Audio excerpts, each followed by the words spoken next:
Welcome to Monster Monday's double feature. This is the second part of the double feature where I am covering An American Werewolf in Paris. This is that widescreen DVD that like puts it half screen widescreen and you have to zoom in to get it full screen. I don't know why that's a thing, but on my Xbox, you can't do that I've been able to find, so I had to watch it like half screen the whole time. It was annoying as all hell. It was like, I have a 60-inch, and so I had to watch it at like 40-inch.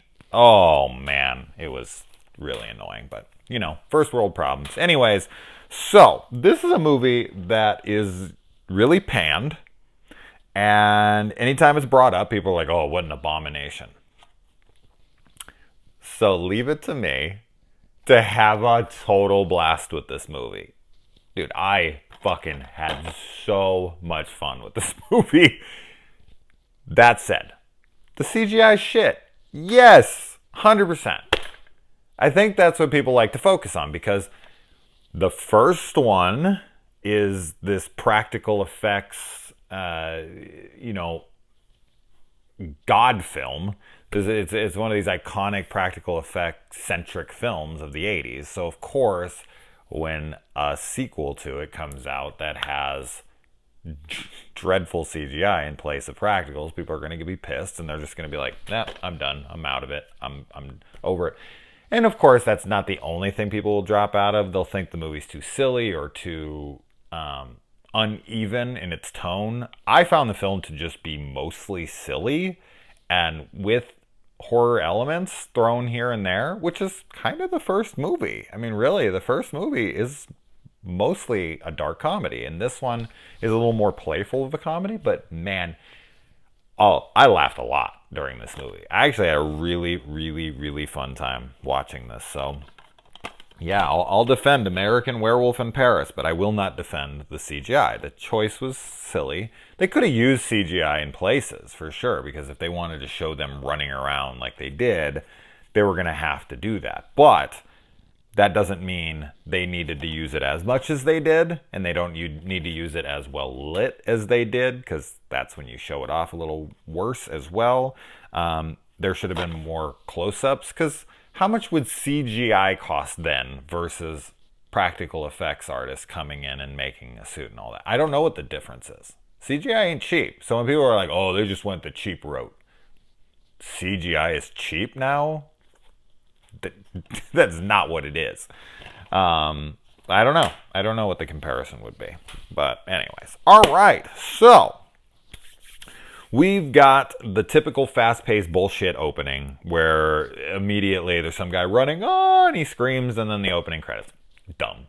Stupid opening. Whatever. Moving past that. You're watching a 90s film when, Smash Mouth comes on. You're like, oh, this is from the 90s.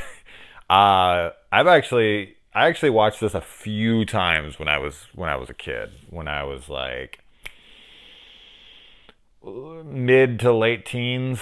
This came out. When was this movie? 90. What is it? 97, 90 something. I don't see it. Yeah, I don't see it on here. But yeah, when this came out, I saw it in theaters, and I remember laughing, having a fun time with it. This was back when shitty CGI was expected.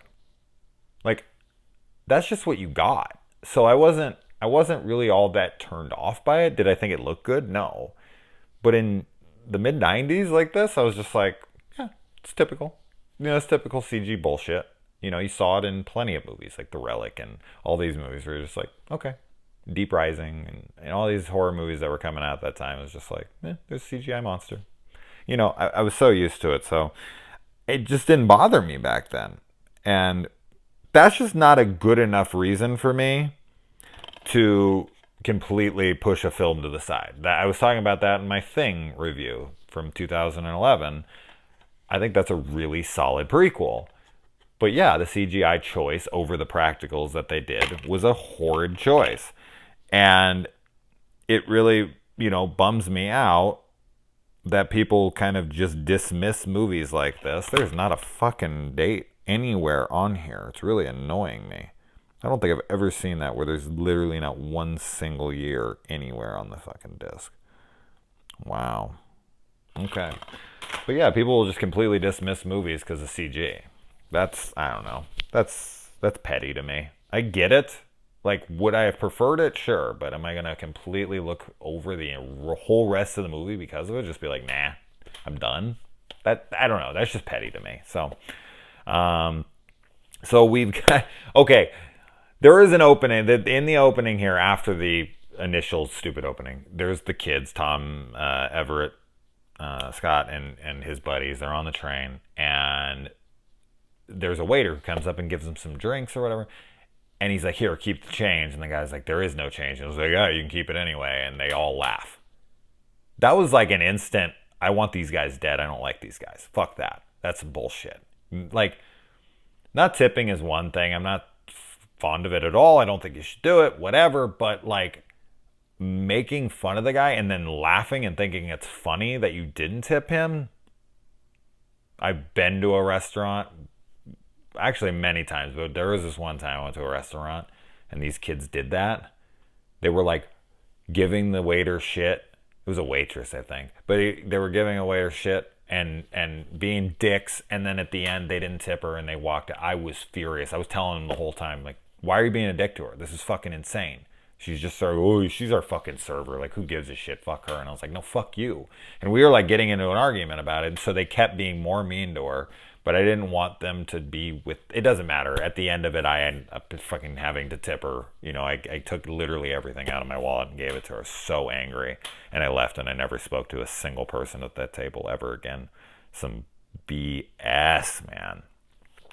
Anyways, so they go up to the top of the Eiffel Tower to do a bungee jump. They don't think their friend is going to do it, of course, but he wants to prove them wrong. And then we get our main lady here, freaking Seraphine. There it is. Played by Julie Delpy. Is that how you say her last name? From the Before trilogy. She is a very attractive woman. And she is going to kill herself because she doesn't want to be a werewolf. And so she jumps off of there, and he jumps after her without tying off first, and his friends have to go and grab it. And she goes down. He just has enough slack to release her to the ground, hold on to her shoe like Cinderella, and then come up and smack a beam up on the way up. Dead. He would be fucking dead. With that kind of impact into a beam like that and those friends up there. And then what did his friends do? I guess he wasn't that far from the ground. So once he kind of, went back and down and finally just laid still, they let him go and he dropped to the ground.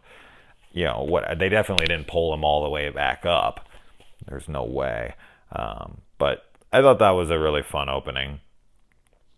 And his friends are actually really funny. Like when they come into the hospital to talk to him and all the stuff they're saying to him and like, nurse, help, and all that. So really, there's a lot of really funny exchanges. So I found his friends to be just funny as all hell. And then his buddies go off searching for a note, and all the stuff they're doing out there while they're searching for the note, I thought all that stuff was laugh out loud funny. I was having a real good time watching them. And then he sees her in the hospital, so he goes off running after her, and it's such a silly movie. It really is a silly movie, so I get that people don't like it, but I was buying into it.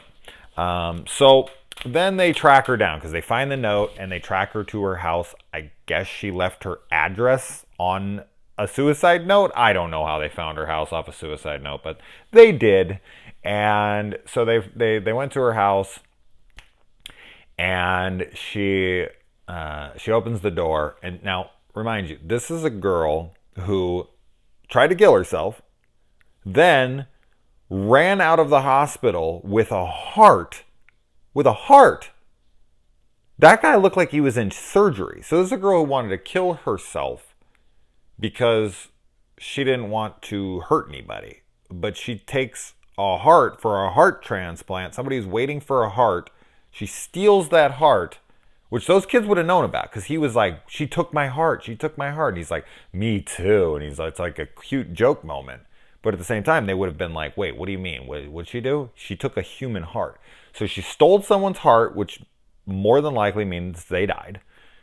She tried to kill herself. And then when they arrive, she's not only telling them to fuck off, but she's also got what appears to be blood all over her hands and is really shady about it. And this guy still wants to date her, to try to get her in bed. Whatever he's trying to do. I've ignored some red flags before. I have screwed some seriously troubled women in my life.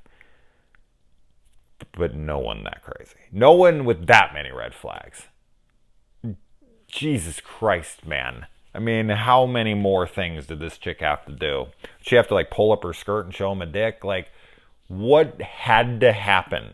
Did she have to like murder one of his friends right in front of him so he would be like, oh, I guess, and he's so pushy about it. He's like, oh, please. And he's such a whiny bitch about it too. Like, please, if a guy ever is this pathetic asking you out, don't say yes. The way, because he doesn't know her, and it's not cute. It's pathetic, and it's not adorably pathetic. It's like, oh, please, but please, don't please. Oh, it's bad. It's bad. And she's like, fine, fucking, I'll go out with you. Just leave. And he's like, all right. And his friends are like, oh man, I thought you were gonna blow it. His friends should have been like, the fuck is wrong with you, man? This is a human being. This is a, like, what is wrong with you? Anyway, all right. Oh man, when they're having lunch together or tea or whatever, and his friends are following him around, and then she thinks he's there just to get laid, and he's like, oh, it's not what you think, which at that time I'm like, really? You're the judgy one now? The one who just tried to kill herself and had blood all over her hands, stole a heart? Like, really? I'm trying to get laid and I'm the fucking evil one here? Okay. Not that those things are... Well, yeah, stealing a heart's evil. Yes. Okay, never mind. Okay, moving on. But when he pulls all the condoms out and they fall all over the table, and she looks down, he's like, that's not what you think. And then it's bubble gum. And then she opens up and he puts it in his mouth. And then she's like, all right, blow me a bubble. And he blows a condom bubble. That's fucking funny, man. That really made me laugh. I was like, this is really stupid, but so fucking funny. So, I don't know, man. That stuff was really landing for me. And then it embraces its silliness. It goes out of his mouth, flies around, and lands in a drink. I remember I was moving out of a friend's house, and I had bought one of these industrial size pack of condoms. I was in beauty school. I was a very promiscuous young man at that time, and so I had like this huge thing of condoms. And my friend was like, I was moving out. She's like, here, you forgot these. And she took like a handful of the condoms and like gave them to me, and was like, here. And I was like, oh, and I stuffed them in my pocket. And then I went out to the bar right after, because I was a big drinker at that time. And I met this girl, and we went back to her dorm room. This was, she was in college. We went back to her dorm room, and we were, making out, whatever. Things were about to happen, and I was getting ready, so I started taking everything out of my pockets, laying it up on the counter, and I was so drunk. I took this big wad of condoms. I mean, like fucking 20 or 30 of them. And I just slammed it down on the thing. And I wasn't even thinking. I was so drunk I didn't even think. And then she immediately was like turned off. Like, I didn't realize. And I was like kissing her. She's like, And I was like, what? Oh, shit. Okay, that's fine. All right. And I fell asleep. And then I woke up in the morning and I saw him. And I was like, oh my God. And I talked to her and I was like, is this why? Oh my God. And she's like, yeah, I just thought you were this. And I told her the story and she laughed and all. It was funny. She ended up sleeping with me right after that story, actually. So the story got me laid. Hey, there you go. But it just reminded me of that. All the condoms falling out of his pocket reminded me of that moment in my life. And I was laughing out loud like, oh shit, man, I've been there. The transformation. Okay, the first transformation, I didn't think looked that bad. It's CG, but I didn't think it looked that bad. Once they're werewolves, they look rough, man, real rough. But I didn't think the transformation was half bad. And what the fuck? Oh, so his friend he goes and he helps freaking Seraphine, and then he's locked down in the basement. She puts him in there. He has to like Houdini his way out of there, and he goes around, and there's a werewolf with no legs in a chair, and it's crawling towards him, and he has to jump over it. I thought that whole sequence is great, man. That the wolf in the chair in the hospital bed, great stuff. I wish every friggin' werewolf in this movie looked like that thing, but it was crawling at him. It was fantastic, man. I like when she goes in the morning once he's attacked and he's bit and he's stabbed through the shoulder. I knew as soon as he stabbed him through the shoulder. It had been so long I couldn't remember, but as soon as he stabbed him, I was like, oh, it's going to be revealed later that it wasn't Josephine. Like, because especially when his friend's like, oh, you've got to eat the heart of the guy because they've added some new lore. Which, yet again, how did he know that? Just like in the other movie with Jack, how did his friend all of a sudden know the curse? It's just the information just all of a sudden was in his head, or was he told by someone? I don't know. Anyway, but when he's in the bed and he's like freaking out, and she's like, you need to keep your mind calm, and she immediately takes off her top and gets on him and puts his hands on her tits, and she's just like, here, calm down. I'm like, this chick speaks, guy. This chick understands men. You want to calm a dude. Well, I guess that would calm him down, but it would definitely get on his mind on something. She didn't want him thinking about other things. So this chick knew what was up. Like, that will focus a guy immediately. Like, what? Boobs? Okay. Everything? I get it. I'm right here. That's why there's two of them. Because you got two eyes and they need to focus. Jesus Christ. All right. Anyway.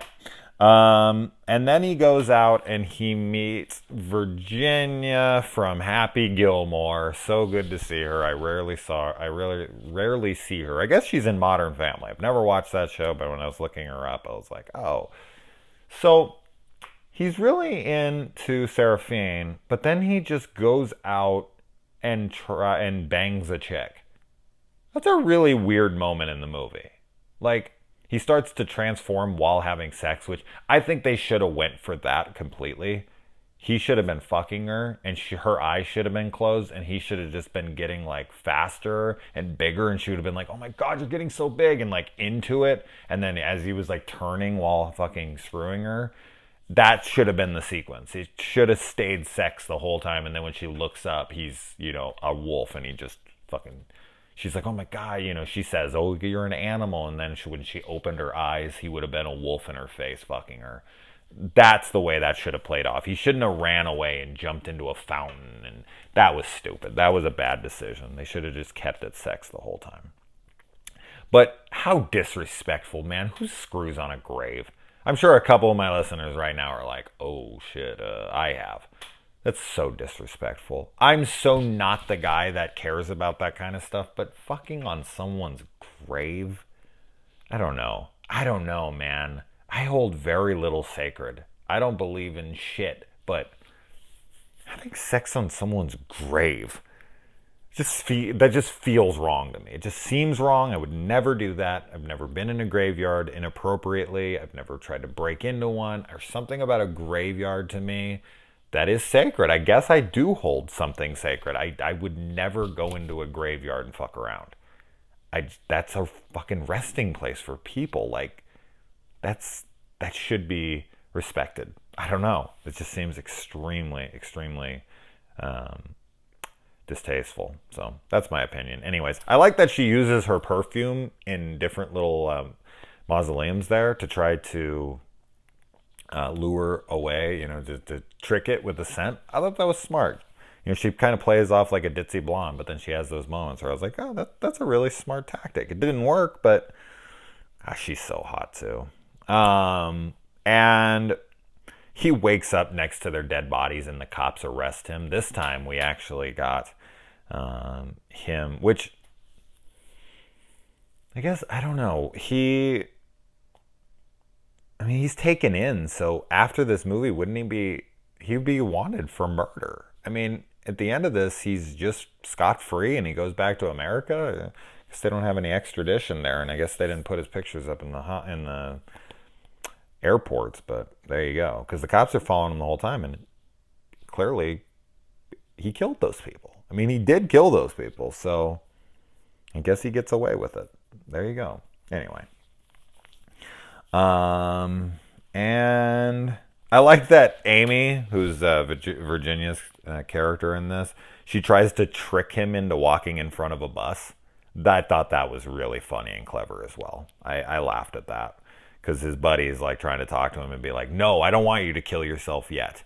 I need you to get revenge on the guy who killed me first so that I can go away because you didn't kill me. Somebody else did. I need you to kill that guy. You owe me that. And then you can kill yourself to let these guys go. But Amy's like, I'm not having it. I want out now. And she's going, and then she's trying to whistle and shit's popping out of it. I get it. It's really super silly. It's like slapsticky at times. But when she's trying to whistle and her eye pops out of her face and pus is shooting out, I found that really funny. So it worked for me.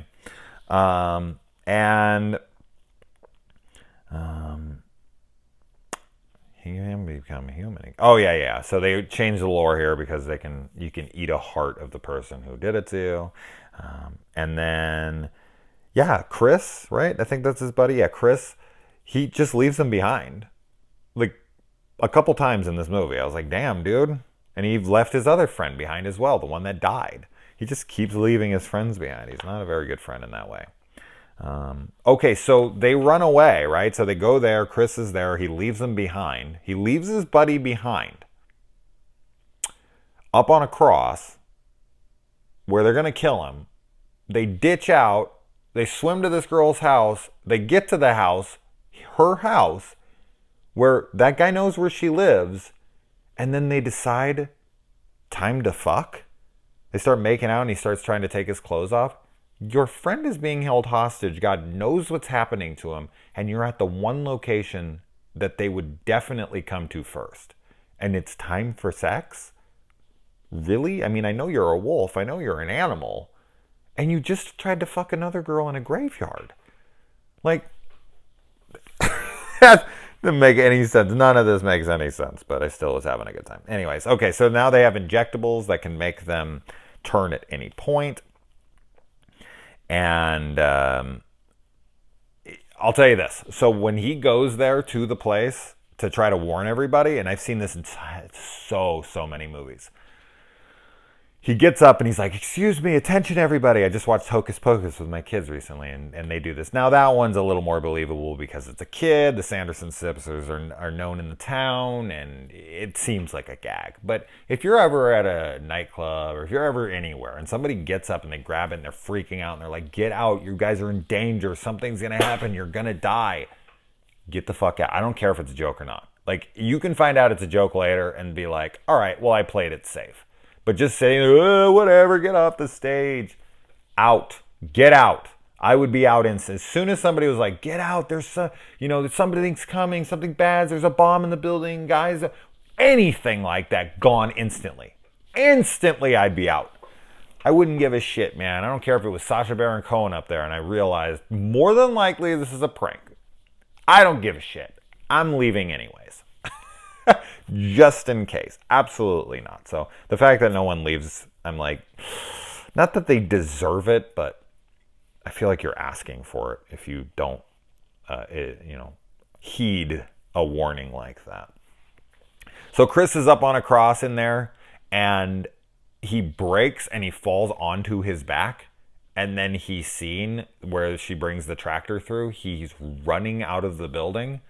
Can you explain to me how a man who was tied to a cross and he fell straight back onto it, and it was a big wooden one that was longer than his feet, how he possibly could have stood up? Explain it to me. I'd love to figure out how that. Now, the only thing I can come up with is that there were people in there and they helped him up.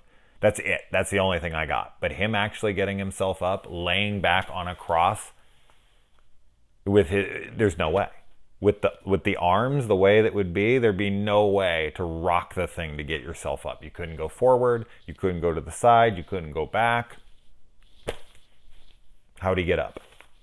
I know that's nitpicky as fuck, but when I saw it, I was like, so how's he getting up from that? And then he's running out the door. I'm like, not possible. Not fucking possible. Anyways, so bullets kill these things real easily, but I guess when you get hit by a train, you're fine. The wolf just comes through the door and he's totally fine. I mean, the shit wears off and then he becomes a man again, and then our dude here grabs one and he injects himself and then eats the guy's heart after he realizes he has the scar. I thought that was great. The wolf turns into a man and then the guy turns into a wolf to eat the guy who turned him into a wolf so that he can break the curse for not only himself but Seraphine as well. And she's in the car. And I also thought the ambulance scene was funny when she was like, you did it. Oh, I love you. And the guy in the ambulance is like, well, and then he realizes she's like not actually meaning him. And then he's like, all awkward. I don't know. That really made me laugh. I had a fun time with it. And then we get the ending where they bungee jump off of the freaking Statue of Liberty, and they're racing after a ring, and he grabs the ring and he puts it on her finger right before they hit the ground. And the guy thought that one of them wasn't tied off, and she wasn't, but they were holding each other, and he was like, yeah. I don't know. I loved that ending. I thought it was great. It was the way they met. It was the way that the movie ended. One of them wasn't tied off. It gave him something to do. Man, I really had a great time with this movie. I hope people will give it another chance.